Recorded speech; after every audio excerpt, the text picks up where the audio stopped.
Friends, మన జీవితం ఒక ప్రయాణం లాంటిది.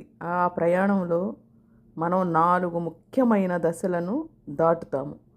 ప్రతి దశలో కూడా మన జీవిత లక్ష్యాలు, బాధ్యతలు, మనతో ఉండే మనుషుల అనుబంధాలు మారుతూ ఉంటాయి.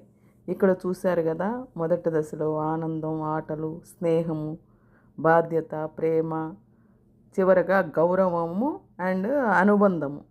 ఇవన్నీ మనకి ఎలా ప్రాప్తమిస్తాయంటే చూడండి, మొట్టమొదటిగా బాల్యం దశ. ఈ దశలో మనకు తల్లిదండ్రుల యొక్క ప్రేమ, ఉపాధ్యాయుల మార్గదర్శనం, స్నేహితుల ప్రోత్సాహం, ఇవన్నీ మనకి బాల్యం దశలో బాగా లభిస్తుంది.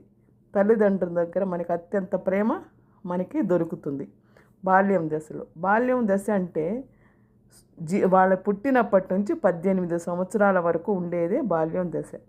ఈ దశలో తల్లిదండ్రుల యొక్క ప్రేమ మనకి ఎక్కువగా దొరుకుతుంది.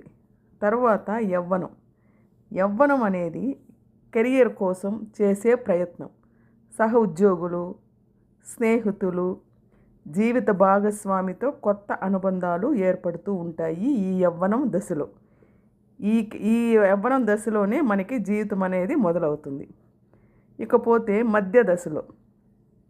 మధ్య వయస్కులు ఏమవుతుంది, కుటుంబ బాధ్యతలు.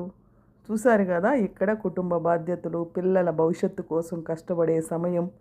ఈ సమయంలోనే బంధువులు, సమాజంలో గౌరవం పెరుగుతూ ఉంటుంది. ఇకపోతే మనకి 4వ దశ ఏమిటో తెలుసా? వృద్ధాప్య దశ అంటే ఆరోగ్యం, శాంతి, భగవంతుడి సేవ, పిల్లలు, మనవళ్ళ ప్రేమ, గౌరవం జీవితాన్ని ఆనందమయం చేస్తాయి.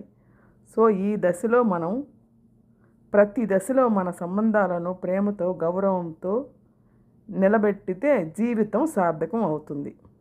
చూశారు కదా, మన జీవితం ఎక్కడ నుంచి ఎక్కడ మొదలై ఎక్కడ ప్రాప్తిస్తుందో. ఈ యొక్క చిన్న వీడియో మీకు నచ్చినట్టయితే లైక్ చేయండి, షేర్ చేయండి, సబ్స్క్రైబ్ చేయండి.